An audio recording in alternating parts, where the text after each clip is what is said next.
Nau mai, haere mai, welcome to 3 News. Health New Zealand has apologised for significant failings that led to the wrongful detainment of an 11-year-old girl in Hamilton who was mistaken for a 20-year-old mental health patient. Waikato Police have also apologised and acknowledged the events have been distressing for the girl's family. As Zane Small reports, a review has found the child was twice administered with anti-psychotic drugs meant for adults.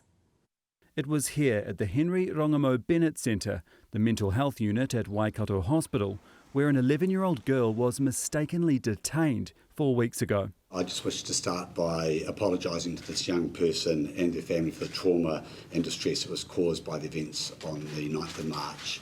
That morning, the girl, who is autistic and non-verbal, was seen climbing onto the railings of Hamilton's Fairfield Bridge. Police responded and mistakenly identified the 11-year-old as a missing 20-year-old mental health patient. It wasn't until after the child had been handcuffed and administered anti-psychotic drugs that police realised the error. Health New Zealand commissioned this rapid incident review, and today the Chief Clinical Officer acknowledged significant failings which contributed to the distress and trauma of an 11-year-old girl who was forced to take drugs meant for adults. The report gives an insight into the events. The girl, referred to as patient A, was initially brought to Waikato Hospital's emergency department because she appeared distressed and was uncommunicative. She had no identification on her. The mental health crisis assessment team was asked to assess her.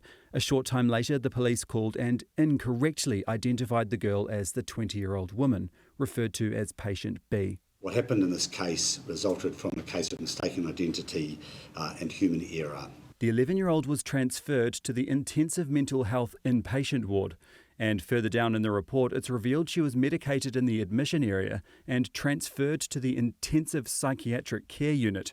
She declined oral medications, resulting in intramuscular medication being used. I believe that the staff involved in this case were acting in good faith. The Chief Clinical Officer refused to say what that medication was, only to say it was used to relax the patient. It was administered twice, is that correct? That's correct. It wasn't until later in the evening that police phoned the ward to advise that the girl had been misidentified.